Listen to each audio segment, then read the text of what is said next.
Final question. Yes. Could you tell us Yes. about why you jumped into this race and, what your campaign really is all about? Well, to tie the two together, what we're seeing on the national security front, we're seeing the deterioration of appreciation of the Western civilization, mass migrations. We're seeing the same things happen within our own country. We want American pride, we want American strength, and I'm just a representation of this administration, of every military veteran that wants better for their family. Understood. Very well said. And again, thank you for your service to this great country. And thank you for your time today. Coming up next, Pulitzer Prize nominated journalist and best-selling author Troy Anderson will join us to further explain the genius of President Trump's foreign policy strategy and the real significance of it. So stay tuned. We'll be right back.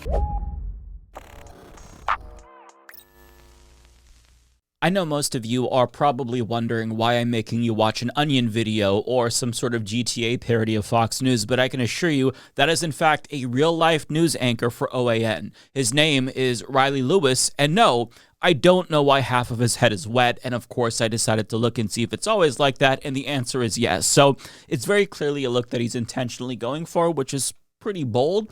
Nonetheless, I'm not here to talk about him. I want to talk about the Republican that he was interviewing who's trying to flip Michigan's 8th congressional district. Now, if you haven't heard of him, you're not alone, because he has virtually no presence on social media, and in his introductory video about himself that he posted to YouTube, you presumably can't learn much there either, because as the one comment that's there pointed out, the audio is utterly atrocious and you can barely hear anything that he's saying. So if you actually want to learn about him, you're going to have to go to his website. And if you do that, you'll see that he supports all of the same domestic and foreign policy priorities as Donald Trump. And in his bio, he explains that he was born and raised in Flint, Michigan, and this is key, he recently reaffirmed his commitment to Christ, stating Jesus Christ is his Lord and Savior. Now, that's going to be really important for him because as a Republican politician, being a Christian is a requirement at this point. Republican voters are willing to excuse a lot of things. They'll excuse pedophilia, domestic abuse, and whatnot, but they're not going to tolerate non-Christians in their party. But thankfully, the candidate in question checks that box, so it shouldn't be an issue, right?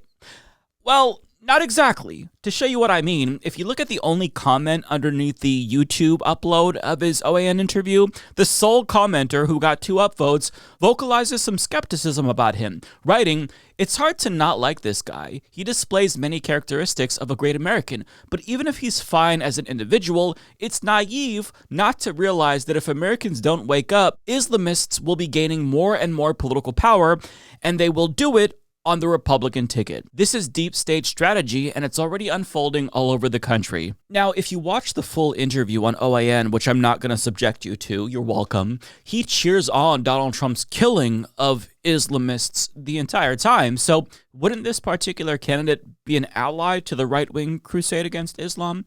You'd think so, but apparently not. And if you're wondering why they don't see him as an ally, well, there's a clue as to why, and I'll give you a few seconds to see if you can spot said clue. You see it yet? His name is Amir Hassan. In other words, they think he's a Muslim, even though he is not a Muslim. But it doesn't matter because his name is Amir Hassan. Strike 1, 2, 3, you're out, buddy.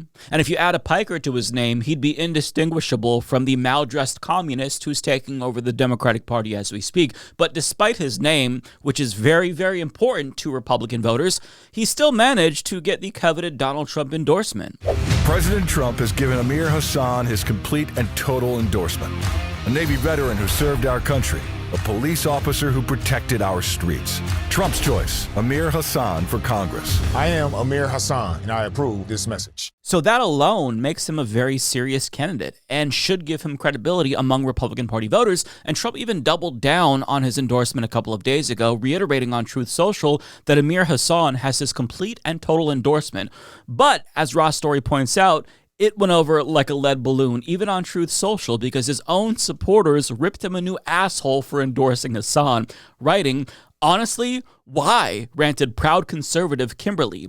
Do you think there are already too many foreigners in Congress? Do you think enough is enough at this point? That's a hard no for me. No Muslims in office, period, stated Jeff 4V JC, which I'm assuming refers to Jesus Christ, that or JC Chazé if he's an NSYNC fan, who claims in his profile, quote, Jesus Christ is my God and Donald J. Trump is my president. Another person says, his name gives me pause. Call me racist, but I am merely being cautious. Obama comes to mind, advised loyal Trump supporter Billy. Mad1 Max was short and to the point, writing, nope, but there's even more. No way. What does it profit a man to gain the whole world but lose his soul? No political gain is worth insulting our Christian faith. No Muslims in America, no Muslims in office. Now, this person wrote an entire fucking wall of text to Donald Trump, asking him, have you lost your mind endorsing Muslim candidates? Don't we have enough of them in government already? Between taxes and Islam, I'll take taxes. Once Muslims get power, if you are non-Muslim and they don't kill you first, you also have to pay a special tax to live in their countries. What has happened to you? You are not the man that I voted for 3 times. You have no wisdom whatsoever where Islam is concerned. You are arming people or wanting to arm people, quote, Turkey, that hate us and Israel, that someday will come for us. Now you endorse Muslims that shouldn't even be allowed to hold office in America any more than socialists or communists should be allowed to do. And they go on, but you get the point. Last but not least, this person says, you are being misled, President Trump. This guy is a snake in the grass, Muslim, and never voted for a Republican in his whole life, moved to Michigan last summer and immediately filed to run for office. Thank you for your attention to this matter. So the mere perception that a candidate may be Muslim is a non-starter for Republican voters. At least it was for this small sample that we looked at. But let's be real. When voters see his name on the ballot under the Republican Party's ticket, they're not going to bite, even with Donald Trump's endorsement, because the Republican Party has taught their voters to hate Muslims. So they're not going to suddenly make an exception for Republican Muslims. And no, it doesn't matter that he's not actually a Muslim because his name alone is enough to warrant suspicion. So Republican voters are drawing a hard line against candidates with scary Muslim-sounding names before even bothering to look if they're actually Muslim or not. However, they're seemingly not drawing a line against domestic abusers. And I say that because, as the New York Times reports, Representative Max Miller, a second-term Republican representing Northeast Ohio, whose political rise was fueled by his close relationship to President Trump, has been accused by his ex-wife, Emily Moreno, of domestic abuse against her and their 2-year-old daughter. Miss Moreno, the daughter of Senator Bernie Moreno, also an Ohio Republican, has said that Mr. Miller scalded her chest and stomach by throwing hot water from a skillet at her body, held a gun to her head, pushed her against the wall and hit her head, and fractured their daughter's collarbone and bruised her shoulder. According to court documents, their daughter at one point told Miss Moreno, quote, "Daddy kill you." Now, Abby Veselous of Mother Jones adds that Miller's daughter also allegedly told her mother that Daddy's house is scary.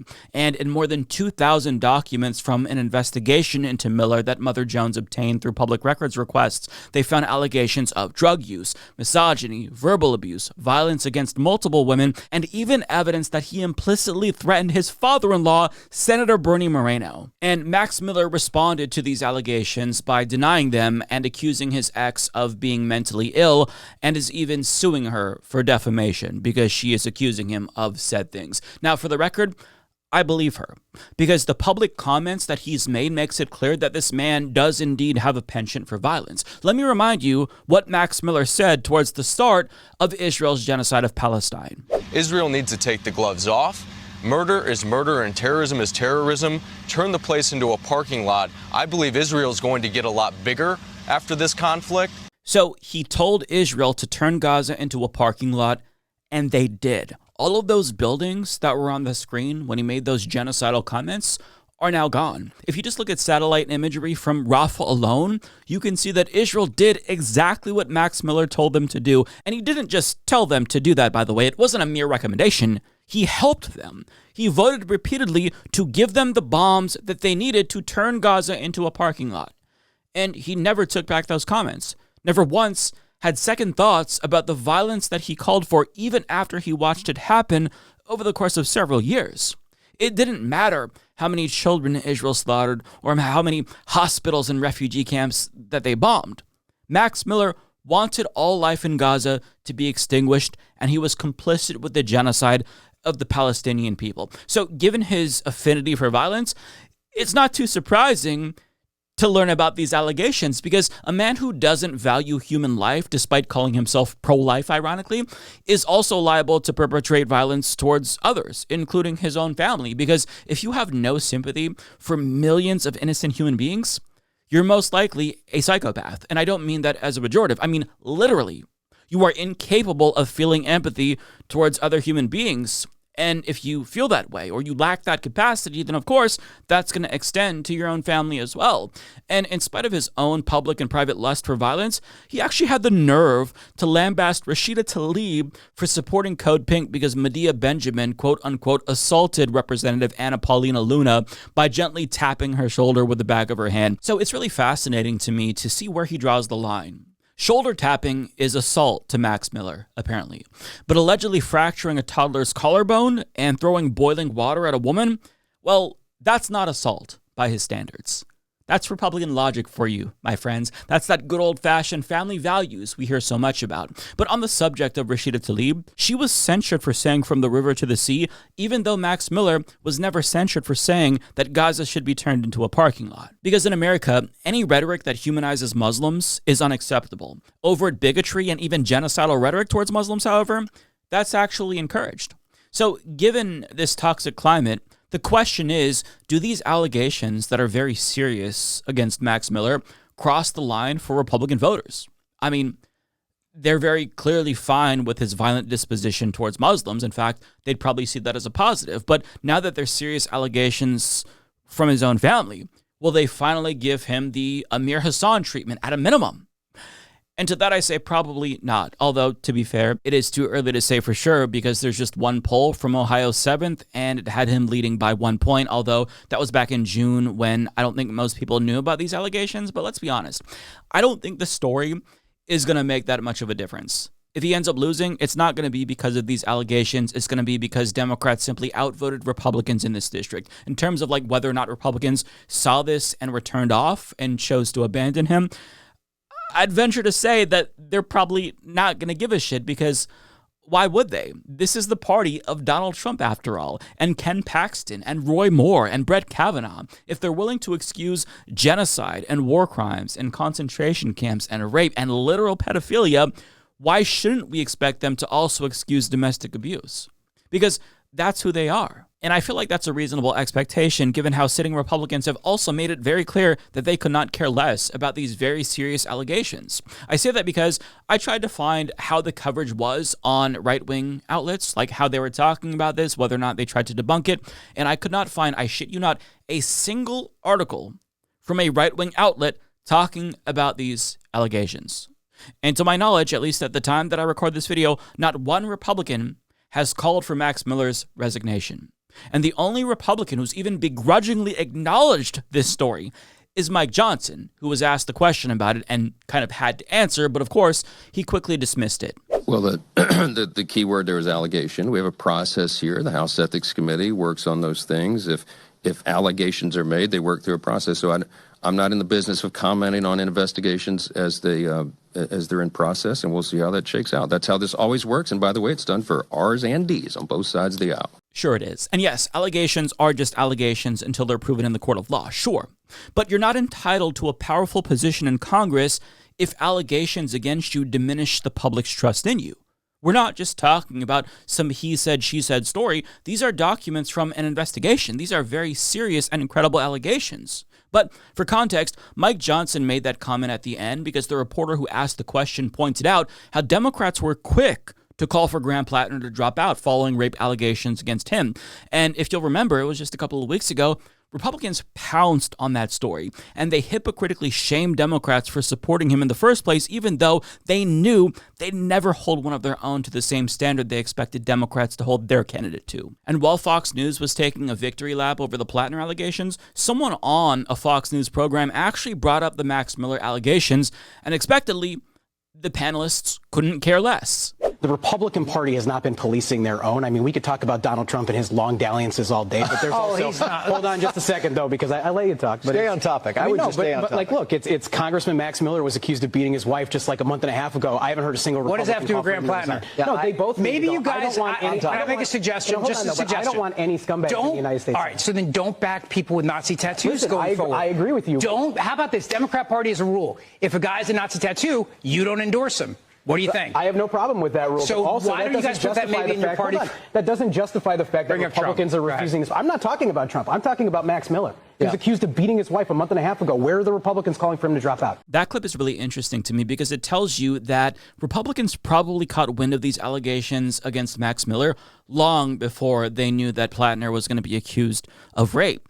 But that didn't stop them from taking a victory lap and shaming Democrats and expecting unequivocal condemnations of Plattner immediately. Now, to be clear, I'm thankful that Democrats cut ties with Plattner immediately in spite of the obvious double standard. The lesson here isn't that Democrats should ignore serious allegations because Republicans do. Having standards for the people who want to represent us is good, actually. You are not entitled to a seat in Congress if you have outstanding, credible allegations against you. So the lesson isn't that, oh, Democrats should be shitty too.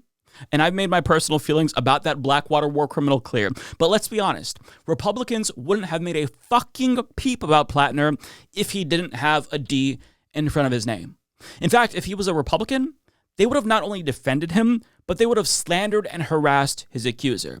Because they know rape and domestic violence just isn't a red line for their base, so they don't have to hold one of their own accountable for doing something like that. You can be an alleged wife beater, a rapist, and even a pedophile and still be in good standing with the Republican Party and with their base. But the one thing you absolutely cannot be is a Muslim. And this really goes beyond sheer hypocrisy, to be clear, because of course these people are hypocrites. They wear their hypocrisy like a badge of honor. But I sincerely believe that where you choose to draw the line says a lot about who you are as a person. And Republican politicians never drew a line against domestic abuse, one, because they may be guilty of that themselves, probably given their character, and two, because they knew that their base wouldn't give a shit. It's not an insurmountable obstacle to their electoral success. But it gets even worse because there's a reason to believe that Republicans knew about these specific allegations towards Max Miller long before this story dropped. We're not talking 2026. We're talking 2023. So just listen to this exchange between Max Miller and George Santos from November of 2023. You, sir, are a crook. I know I should direct my comments to the chair. I yield back. My colleague wants to come up here, call me a crook. Same colleague who's accused of being a woman beater. Maybe it was a lucky guess. Maybe George Santos just clocked his T, got a specific vibe from him. But I think the likely explanation here is that they knew. They knew, and they never bothered to try to replace him with a different Republican who wasn't a domestic abuser before the next election because they knew it wouldn't matter. The base would embrace him so long as he continued to be a Donald Trump ally. That's all that matters. And just on a human level, you would at least expect Senator Bernie Moreno, of all people, to be the one exception since Max Miller is his son-in-law. He allegedly did this shit to his daughter and his toddler granddaughter. But do you want to know what Moreno said about these allegations? He said fuck all about these allegations. A local Ohio news outlet reports in May, after Miller sued his daughter for defamation, Moreno told reporters his only comment was that he loves her and that her safety and his granddaughters are his priority. He has said little since. He has not asked Miller to resign, has not asked the House to act, and has not publicly weighed in on his daughter's account. Sounds like such a loving and caring father. So Bernie Moreno has nothing to say about his son-in-law who allegedly assaulted his daughter and his granddaughter. Wow. Like, he'd be one of the few people who would actually be able to speak to the private character of Max Miller. He could shed light on whether or not the allegations are true, or whether or not this man is correct that his daughter is a mentally ill liar. But instead, he's silent as this guy slanders his daughter and simultaneously tries to silence her with a frivolous defamation lawsuit. Unbelievable, even for Republican standards. Like, this is the most cowardly shit I have ever fucking seen. But when it comes to Dr. Anthony Fauci, however, Bernie Moreno has no shortage of smoke for him. Here I am sitting in front of you 6 years later saying, who the fuck do you think you were for doing that? It is a total disgrace what you did to this country. And if my Democrat colleagues are standing there defending you, I hope the voters of the United States of America watch the clips of every one of you doting on a guy who was more interested in being a celebrity than saving American people. Policies were put in place because you had moronic politicians that listened to the words of a megalomaniac who was more interested in having met a Kardashian than the suffering of the American people. And that is you. I mean, the projection is off the charts, but putting that aside, he was furious with Fauci. Yet, he can't muster even a fraction of that same energy for his allegedly abusive son-in-law, because the political cost of defying Daddy Trump and one of his allies is greater to him than abandoning his own flesh and blood. I don't know how he sleeps at night, but again, if you're a Republican, it's not going to matter, because being an alleged wife beater isn't a red line. So unless we find out that Max Miller is some secret Muslim or something, I don't think that either the GOP base or Republican electeds are going to care either way, because being an alleged wife abuser or a rapist is fine. Just don't be a Muslim. That's a bridge too far for these fucking people. And I think that that tells you everything you need to know about them.